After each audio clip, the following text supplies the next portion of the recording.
자, 그러면 이제 내일부터 다음 시간부터 여러분이 쌍방향으로 수업하실 때 접속해야 되는 주소 알려드리도록 하겠습니다. 아마 이러닝 센터 홈페이지에도 그 주소가 있을런지는 모르겠습니다만은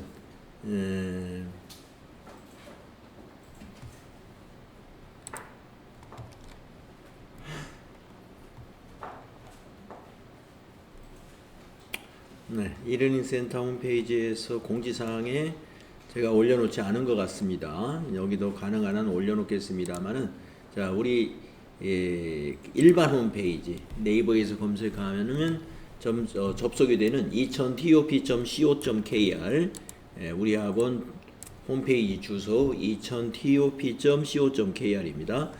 여기에서 공지사항을 좀 밑으로 좀 내려가 있으니까 공지사항에 요 플러스 단추 눌러가지고요. 조금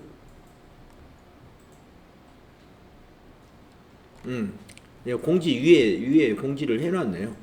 네, 다시 한번 보여드릴게요. 공지사항에 자, 맨 첫 화면에서 여기 있네요. 회계실무자 양성과정 원격 수업 주소. 지금 여러분 자리에 인터넷이 잘 안 되나요? 요즘에 지금 저희 학원 내 네트워크에 좀 문제가 있는 부분이 좀 있고요. 지금 무선으로 연결되는 자리에서는 무선으로 쓰는 자리는 인터넷을 다 이것으로 좀 잡아주세요. 네, 다시 말씀을 드리면은 네, 상하타 컴퓨터학원 홈페이지 공지사항에 보시면은 여기 회계실무자 양성과정 원격 수업 주소 보이네요. 공지사항에 공지에 회계실무자 양성과정 원격 수업 주소 여기 클릭해 보시면은요, 요 주소가 있습니다. 여러분 여러분이 접속할 기계에서 그러니까 아이패드나 아니면 뭐 컴퓨터 여러분의 컴퓨터나 이런 걸로 저의 영상 저하고 줌으로 접속하기 위한 PC에서 여기 주소를 클릭하시면 돼요. 네, 여기 이 주소를 이게 주소입니다. 클릭하셔서 줌으로 연결하시면 되는데 우리가 2시 수업이니까요. 제가 한 2시 10분 전이나 15분 전 그 전에 이제 연결을 해 놓을 겁니다. 너무 일찍 접속하면 아마 연결이 안 될 수도 있어요. 제가 열어놔야 되니까. 그래서 공지사항에 회계실무자 양성과정 원격 수업 주소 저의 줌 주소가 있습니다. 여기로 들어오시면 되겠습니다.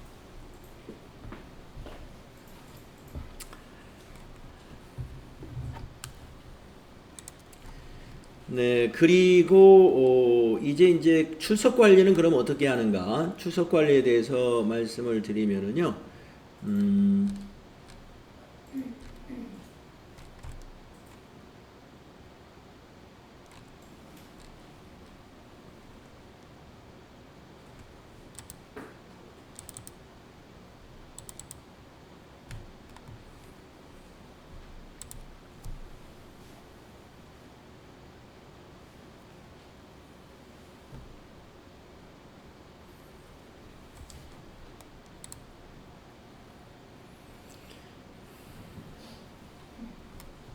핸드폰으로 하시게 되는데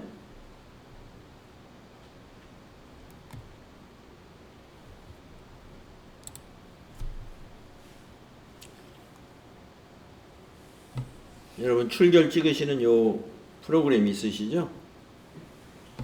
고용노동부 출결 앱에서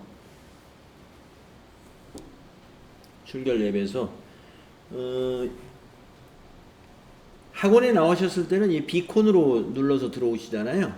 예, 비콘으로 들어오시는데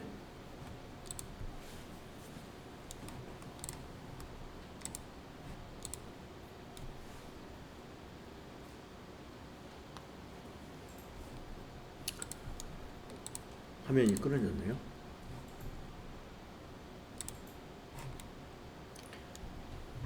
그 비콘 옆에 보시면은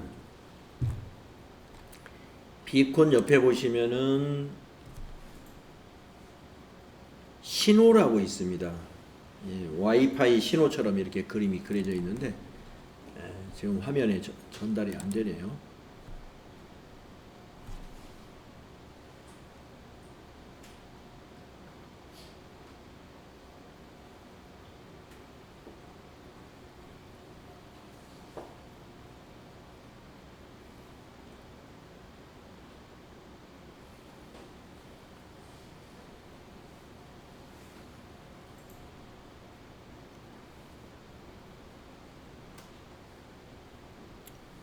네, 지금 미러링이 지금 안 되어가지고 보여드릴 수가 없는데, 아까 그 말씀드린 대로 비콘 옆에 그 신호라고 하는 단추가 있습니다. 거기로 들어오시면 됩니다. 들어오시는데 이제 제가 입시를 하셔가지고 여러분들하고 줌으로 연결해가지고 제가 신호를 보냅니다라고 말씀드릴 거예요. 그때 신호를 찍어주시는 거예요. 그래서 신호로 들어오시면 된다. 제가 이제 신호 찍어주세요 하면은 그때 여러분이 신호를 확인해 주시면 되겠습니다. 자, 그래서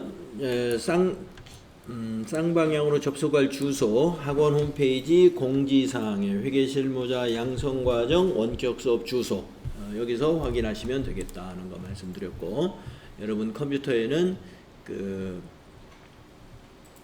두 개의 프로그램과 백데이터가 설치가 되어 있어야 되겠습니다. 자, 그러면 오늘은요, 여러분 교재 332페이지 유형별 연습 문제 메인 매출 전표에 11월 4일 거부터 할 차례인 것 같아요. 332페이지 펴주시고,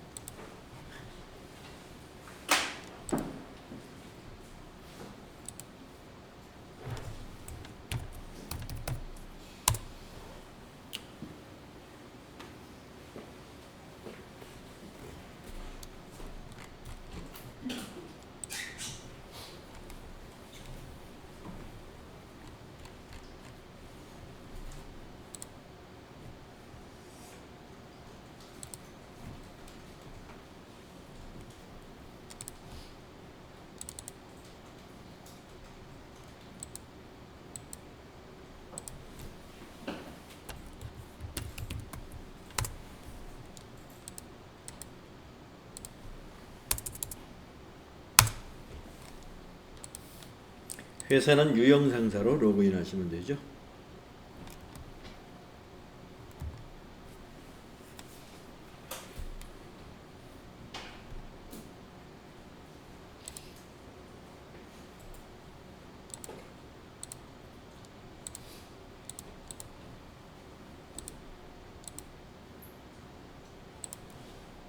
(3200번) 유형상사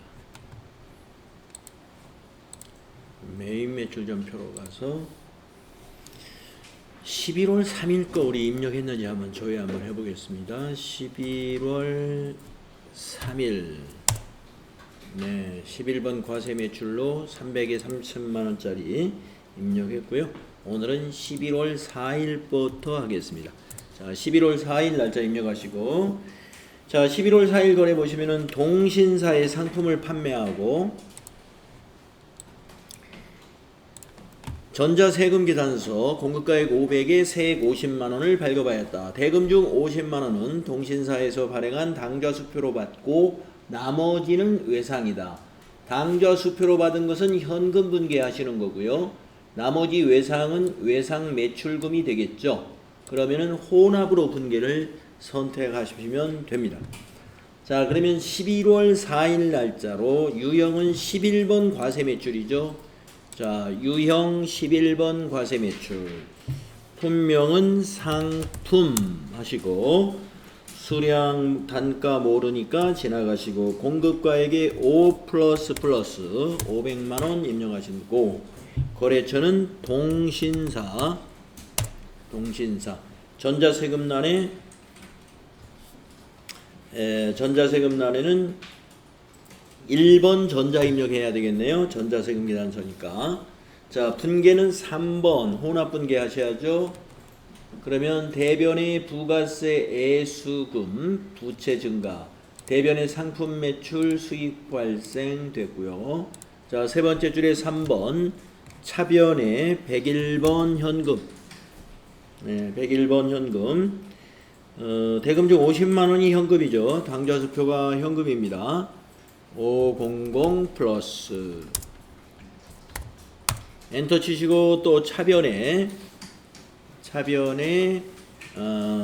외상매출금이죠. 108번 계정 코드는 108번 외상매출금이고 나머지 금액이 500만 원이죠. 5 플러스 탭키 누르셔가지고 외상매출금의 거래처도 동신사로 잘 되었는가 확인하시고 차변과 대변의 합계가 일치하는가도 확인을 하시고 다음 문제로 넘어가는 것이다. 이렇게 말씀드렸습니다. 네. 자, 여러분 11번 과세매출 유형은요. 매출 중에서 세금계산서 발급하는 게 다 유형이 11번입니다. 매출 중에서 세금계산서 발급하는 거.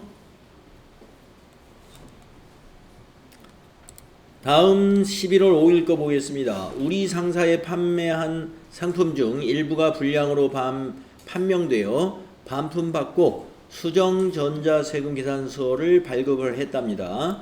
대금은 전액 외상대금하고 상계하기로 하였다. 외상하고 상계하기로 했다. 그러면 외상분계 하시면 돼요.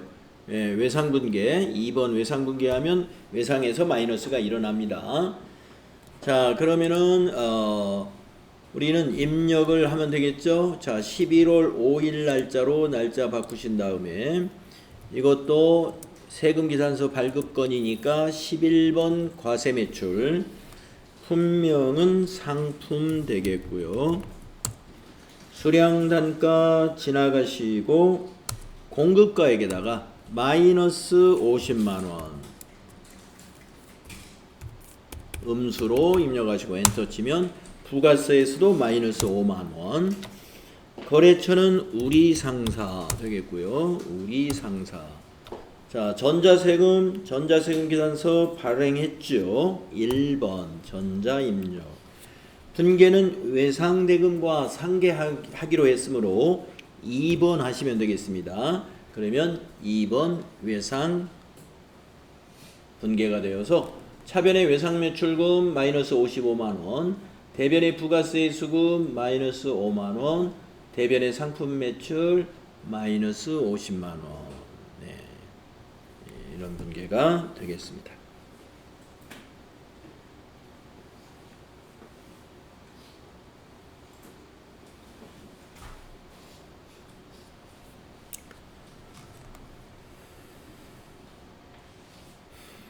이제 여러분이 TAT 2급 과정으로 이제 교재가 바뀌어지면은 우리가 이제 이거는 전자세금 계산서가 이미 발급된 거를 결과를 입력만 하는 것을 우리가 했습니다만은 TAT 2급에서는 이와 같이 지금처럼 불량이 있어서 반품을 받고 세금 계산서를 수정할 때는 여기 수정 세금 계산서라고 하는 뭐 이런 반품이라는 건 이제 환입이죠. 그래서 환입에 따른 수정세금계산서 발급이라는 이 수정세금계산서를 발급 전송하는 것을 실습하게 됩니다. 그리고 그게 시험 문제로 한 문제 나오게 되는데요. FAT 1급에서는 이 수정세금계산서라고 하는 요 메뉴 사용법에 대해서는 평가를 하지 않습니다. 그래서 다음 교재에서 수정세금계산서 요거 사용법을 우리가 공부할 거고요.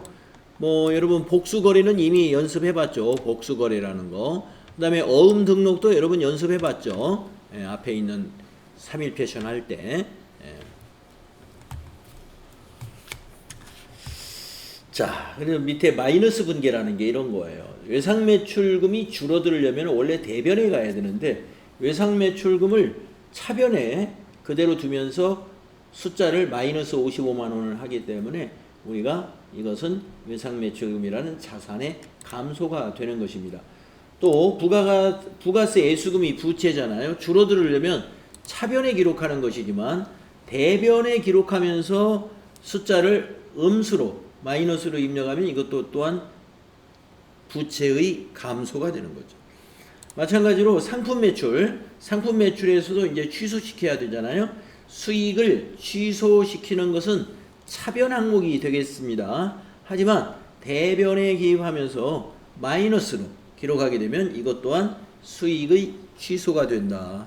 그래서 이런 분계를 우리가 마이너스 분계다 이렇게 합니다. 이렇게 할 수도 있어요.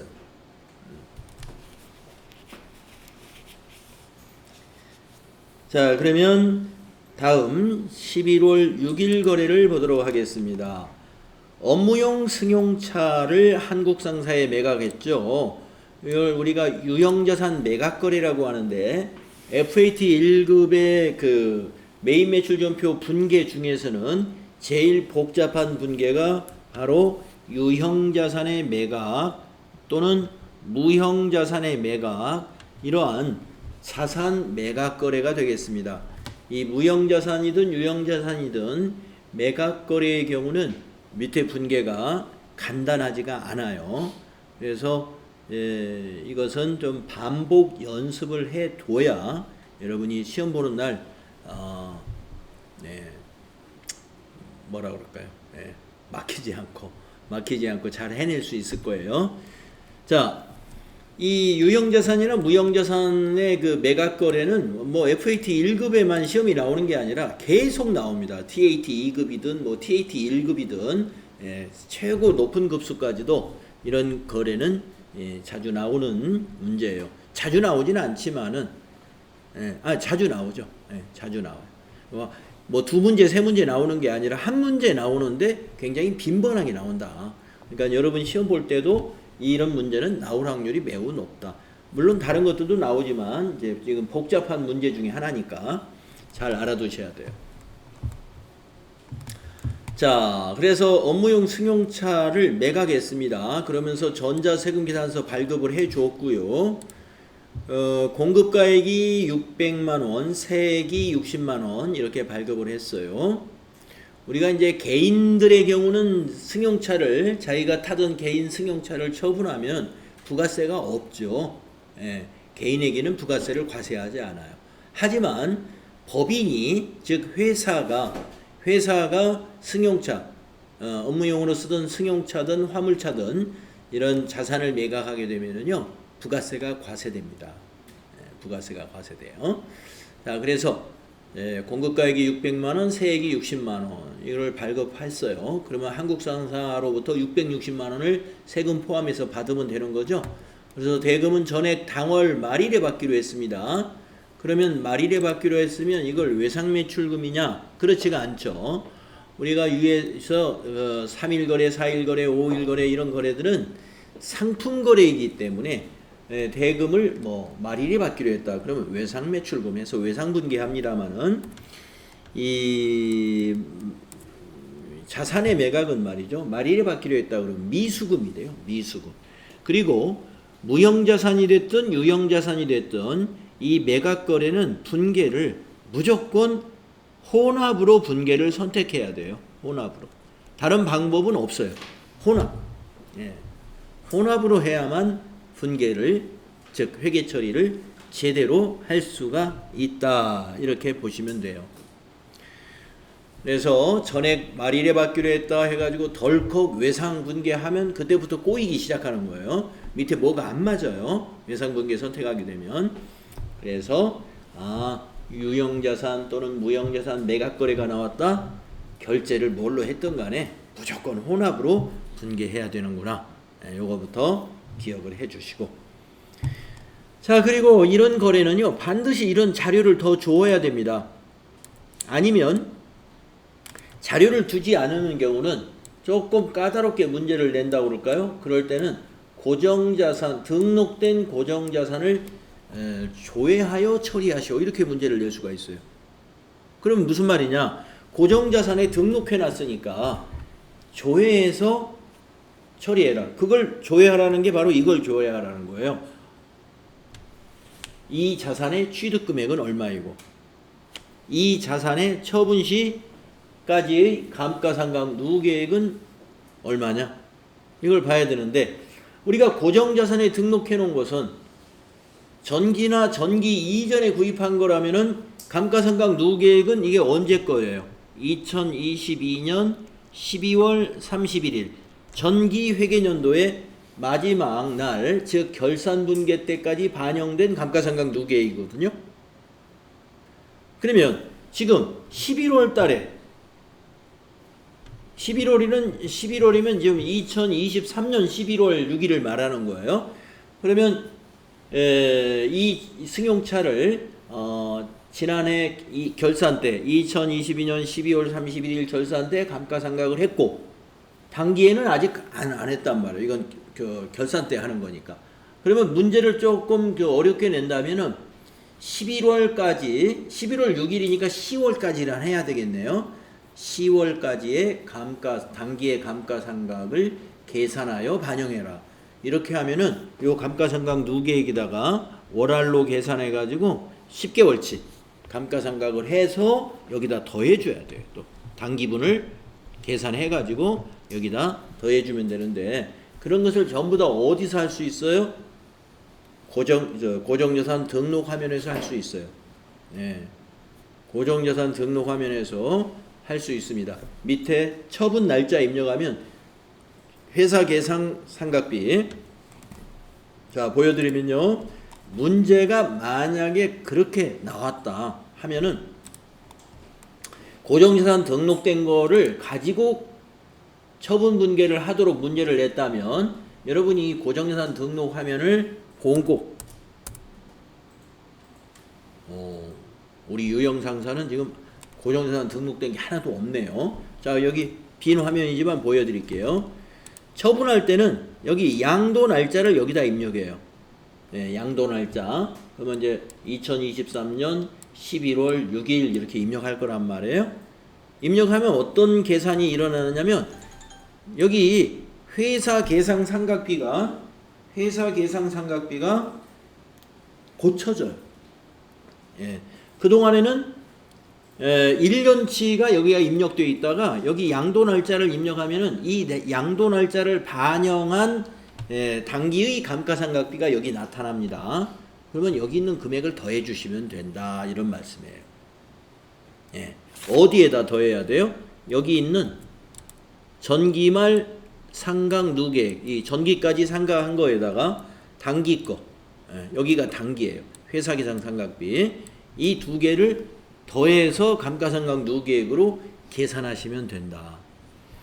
그래서 고정자산 등록에다가 양도 날짜 입력하고 당기분을 확인해서 반영해라 문제를 냈을 때는 이렇게 이 1번과 요 2번을 더해야 된다. 먼저 요 양도 날짜를 먼저 입력하고 이렇게 하면 됩니다. 자, 그러나 대부분의 문제에서는 쉽게 내려는 의도가 있겠죠. TAT 2급에서는 그렇게도 나올 수가 있습니다. 그러나 FAT 1급에서는 거의 대부분 이렇게 숫자를 그냥 문제에 딱 제시를 해주고 당기분의 감가상각은 없는 것으로 한다. 또는 이렇게 아무 말이 없거나 아무 말이 없으면 없는 것으로 하시면 돼요. 당기분 거는 감가상각을 하지 않는다 라고 보시면 되고 월할로 계산해서 반영해라 하면은 TAT 한 2급 정도에서는 그렇게 나온다. FAT 1급은 지금까지 그렇게 지시한 적은 없는 것 같아요. 그래서 이것만 가지고 여러분이 하시면 돼요. 자, 이것만 가지고 하시면 된다. 자, 그러면 한번 입력을 해보겠습니다.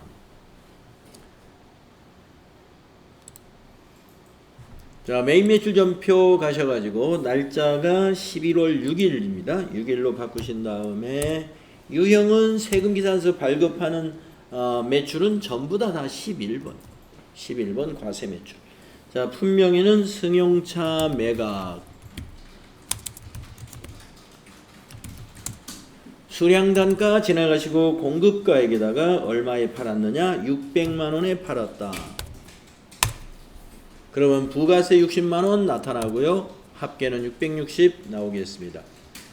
자, 거래처는 어디다 팔았느냐? 한국상사에 팔았다. 한국 엔터. 한국상사 156번. 그 다음에 전자세금 계산서는 발급했다고 그랬죠. 예. 그래서 1번 전자 입력해 주시고, 분계는 언제나 3번 분계로 해야 된다. 혼합 선택하시고, 혼합 선택하시고,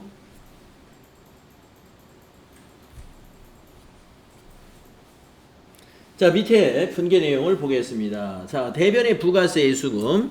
자, 부가세 우리 예수금 60만원 한국상사로부터 받을 거잖아요. 그러니까 부채 증가시키고, 그 다음에 대변의 상품 매출. 우리가 지금 상품을 파는 게 아니라 승용차 매각을 했잖아요.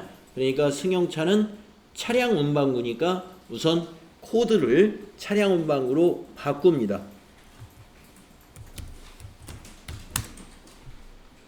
208번이죠. 자, 우리가 이제 차량 운반구라는 원장을 가서 조회를 만약에 해보게 되면 어떻게 되어 있냐면, 차량 운반구에 차변에 취득원가가 기록되어 있어요. 취득원가 얼마로 기록되어 있냐면 1800으로 기록되어 있어요. 1800. 제가 한번 보여드릴게요. 자, 계정별 원장 가가지고, 이게 이 차 하나만 있는 거, 이 차량 운반구 이거 하나만 있는 건 아니겠죠. 네, 그러나 한번 이왕이 들어왔으니까 한번 보겠습니다.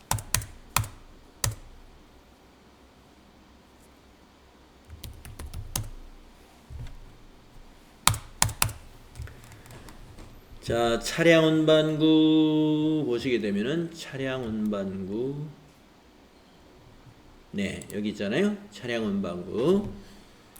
네, 차량 운반구에 차변과 대변이 있는데요. 차량 운반구에 지금 대변이 다 비어 있고요.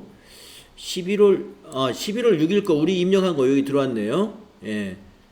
600만 원이라고 대변에 들어갔는데, 자, 우리가 이 승용차는 1800만 원에 취득한 차예요. 1800만 원에 뭐 이게 10월 달에 구입한 것도 아니고, 그 다음에 8월에 구입한 것도 아니고, 또 1월에 구입한 것도 아닐 수 있습니다. 네, 언제 구입했는지 알 수 없으니까. 하여튼 여기 차변에 있는 구입 원가가 1800짜리예요. 그러니까 여기 600이라고 기록하면 안 돼요. 매각할 때는 이게 600만 원이라고 기록하면 안 되고 취득원가 기준으로 기록해야 돼. 이걸 1800이 나오도록 해야 됩니다. 지금 우리는 여기가 600만 원으로 지금 기록이 돼 있어요. 우리가 메인 매출전표에 아까 지금 이거 600으로 안 고쳤기 때문에 지금 계정별 원장이 여기 600이라고 돼 있죠. 이렇게 하면 안 된다 이겁니다. 자, 그래서 메인 매출전표에 여기 600만 원을 뭘로 고쳐줘야 돼요? 취득원가로 꼭 고쳐야 됩니다. 자, 1800만 원. 그리고 엔터 치세요. 1800만 원. 네, 요거 차량 운반구로 계정 과목은 바꿨는데 금액을 600만 원 그대로 두면은 잘못하는 거예요. 취득원가로 꼭 고쳐야 된다. 왜 그러냐면은 아까 계정별 원장에서 이 차변에 있는 금액들이 지금 차변에 있는 금액들이 다 취득원가들이에요. 취득원가들. 그러면 처분할 때도 대변에 처분원가를 대변에 기입할 때 취득원가로 기입해야 돼. 그래서 이제 지금 여기서 조회해 보면 차량 운반구 이제 1800으로 바뀌었어요. 여기 1800으로. 자, 그 다음에 우리가 감가상각 누계액도 보게 되면은 감가상각 누계액도 감가상각 누계액이 차량 운반구에 대한 감가상각 누계액은 209번이거든요. 예, 여기 보면 지금 1500만 원이 지금 들어있죠. 이 중에서 1400만 원이 요 승용차 건이랍니다. 1400만 원. 자, 그러면은 이제 감가상각 누계액도 없어져야 돼요. 왜냐하면 이게 차감 계정이니까 처분하면은 차변에다 기입해 가지고 그 중에서 지금 이 승용차에 대한 게 1,400이니까 이거를 차감시켜 줘야 됩니다. 처분할 때. 자, 그래서 어떻게 하느냐? 세 번째 줄에 3번 차변 코드 209번 차량 운반구 코드의 바로 다음 코드라는 겁니다. 209번 하셔가지고 1400이죠. 14 플러스 1400만원 하고 또 엔터 치면 됩니다. 자, 그 다음에 이제 네 번째 줄에 해야 될 거는 뭐냐? 이 660만원을 자산 증가 시켜야죠. 660만원에 이게 처분한 거잖아요. 처분. 예. 이게 지금 받아야 될, 우리가 입금 받아야 될 돈이에요. 입금. 받을 돈. 그래서 저 660만원을 현금으로 받았으면 차변에 현금, 만약에 다음 달에 받기로 했다 그러면 미수금 이렇게 전부 자산으로 잡아야 돼요. 자, 이거는 다음 달에 받기로 했죠. 당월 말일에 받기로 했죠. 그래서 미수금이 됩니다. 차변에 미수금 잡고 얼마 받아야 돼요? 660만원 받아야 됩니다. 세금 포함해서 660만원. 그리고 엔터 칩니다. 아직도 분계가 안 끝났죠. 이제 다섯 번째 줄에 이제 대부분 끝나요. 분계가. 어떤 때는 여섯 번째 줄에서 분계가 끝날 수도 있고 지금처럼 다섯 번째 줄에서 끝날 수가 있는데 여섯 번째 줄에서 끝날 때는 일부는 받고 일부는 월말에 받기로 했다. 그러면 차변의 현금 또 차변의 미수금 이렇게 두 개로 나누어지니까 그런 거고요. 지금은 이제 요 다섯 번째 줄에서 끝납니다. 왜냐하면은 지금 정리할 걸 다 정리하고 뭐가 하나 딱 남았냐면은 이 차량 운반구를 처분해 가지고 이익이 났느냐 손실이 났느냐가 지금 마지막 하나 입력할 내용입니다.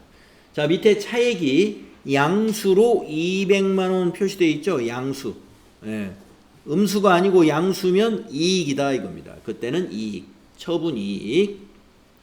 만약에 밑에가 음수로 나와 있으면 손실이다 이런 말이 되겠네요.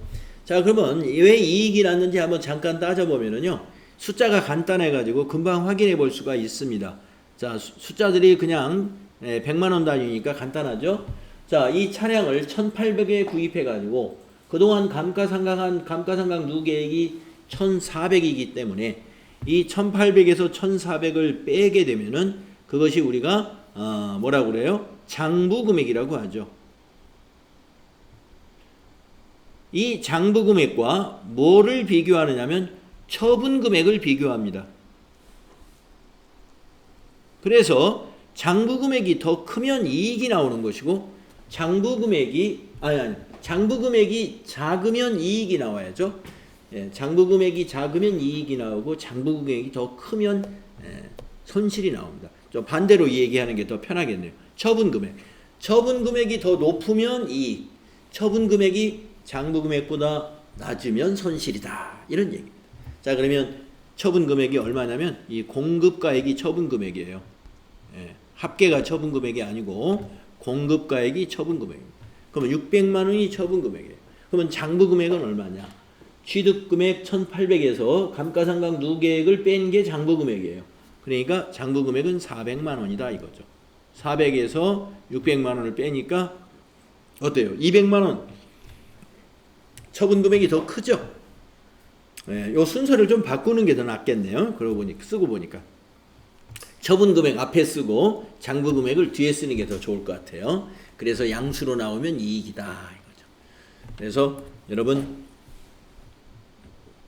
처분하고서 이익이 났느냐 또는 손실이 났느냐 따져볼 때 처분금액 마이너스 장부금액 해보시면 되겠습니다.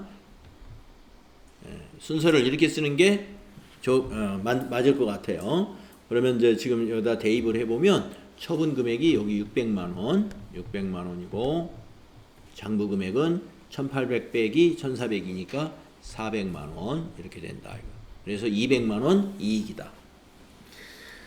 자, 그러면 수익의 발생은 대변이기 때문에 4번 대변하시고 유형으로 검색을 해보시면 거기에 유형자산 처분이익이 있다 이겁니다.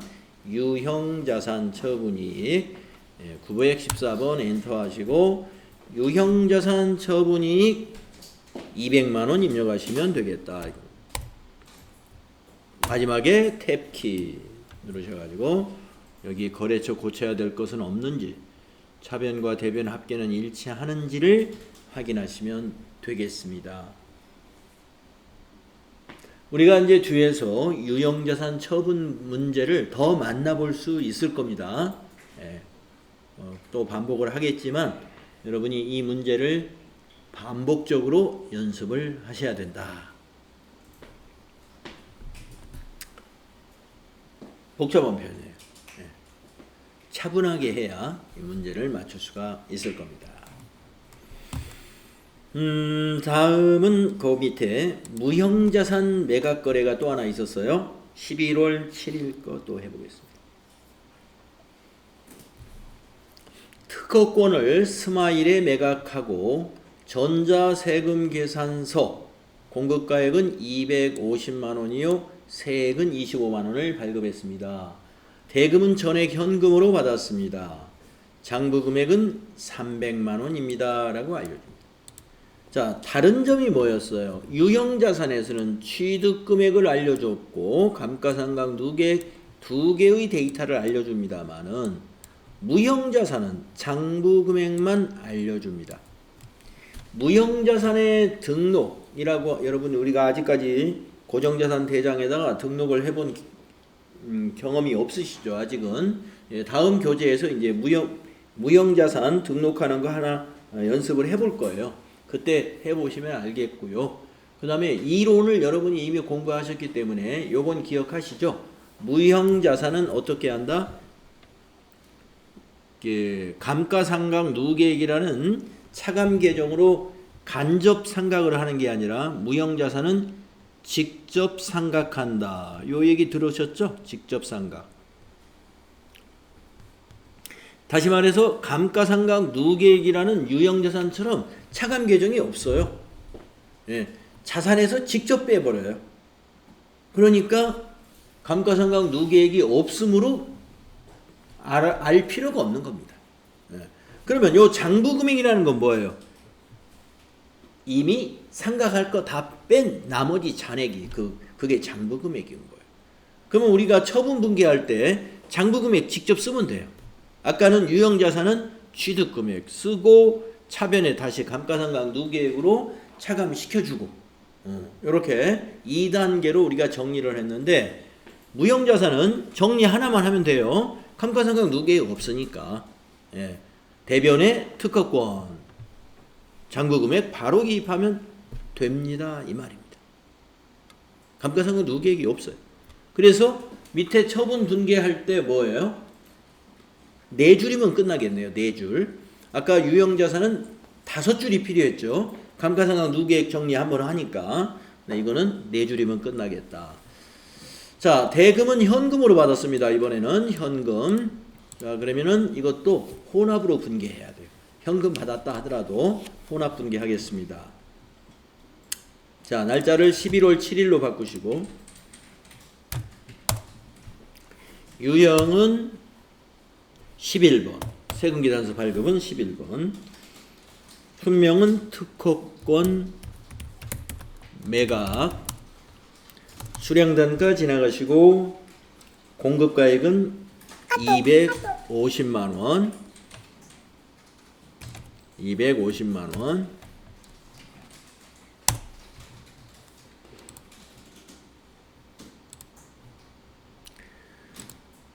거래처는 어디다 받았죠? 스마일. 스마일에 처분했고요.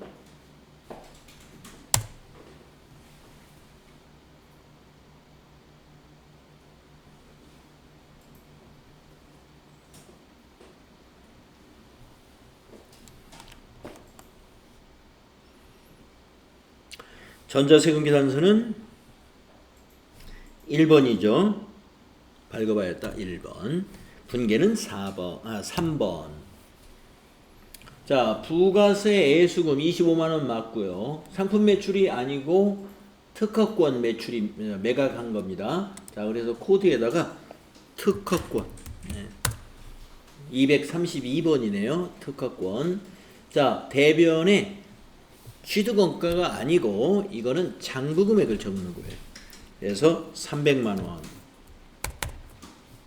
엔터 하시고, 감가상각 누계액이 없으니까 그거 넣을 필요 없다고 그랬죠. 바로 그럼 뭘 챙기면 돼요? 우리가 이 스마일에다 매각을 했으면 요 275만원을 자산 잡아야 되잖아요. 매각했으니까. 자, 현금으로 받았네요. 그러면 차변에 현금이 돼야 되겠네요. 자, 차변에 101번 현금 275만원. 네. 자, 이제 네 번째 줄이 마지막입니다. 예, 무형자산의 처분은 이제 네 번째 줄이 마지막이네요. 자, 밑에 빨간 글씨로 마이너스 50만원. 자, 차익이 마이너스로 나오면 손실이었다. 음수로 나오면 손실. 네. 자, 손실인지 확인해 보겠습니다. 이 자산의 처분 금액과 장부 금액을 따져보면 된다고 그랬죠. 그러면 처분 금액은 얼마냐면 250이네요. 250 공급가액이 처분 금액이죠. 장부 금액은 여기 300만원으로 우리 자료를 주었죠. 네, 보십시오. 250에 처분했습니다. 그런데 장부 금액은 300만원짜리예요. 그래서 50만원 싸게 팔은 거예요. 그래서 손실이 발생했다. 자, 손실은 차변이죠. 비용이 발생하면 차변입니다. 그래서 3번 차변에 무형이죠. 무형으로 검색해야 되겠네요. 무형으로 검색하셔서 무형 자산 처분 손실 952. 이게 50만원. 탭키 누르셔서 거래처와 차변 대변의 합계 이상이 없는지 확인하시면 된다. 네, 11월 6일 날 유형자산 처분 매각 거래의 회계처리 부분과 무형자산 매각 거래의 회계처리 부분이 있죠. 잘 챙겨두시기 바랍니다. 다소 좀 복잡한 분계이기 때문에 반복 연습을 하셔야 되겠다. 자, 그러면 여기까지는 뭐예요? 11번 과세 매출로 우리가 유형을 쭉 입력한 거란 말입니다. 11번 과세 매출로 입력을 하게 되면은 여러분들 앞에서 3일 패션 할 때 다 정리했습니다만은 부가가치세 신고서에 바로 이 부분에 11번 과세 매출은 부가가치세 신고서에 지금 이게 11월 달이니까 10월부터 제가 12월로 조회를 해보겠습니다. 모두가 다 어디에 반영된 거예요? 세금계산서 발급분 1번에 반영이 된다. 1번에. 전부 1번에 반영이 된 것입니다.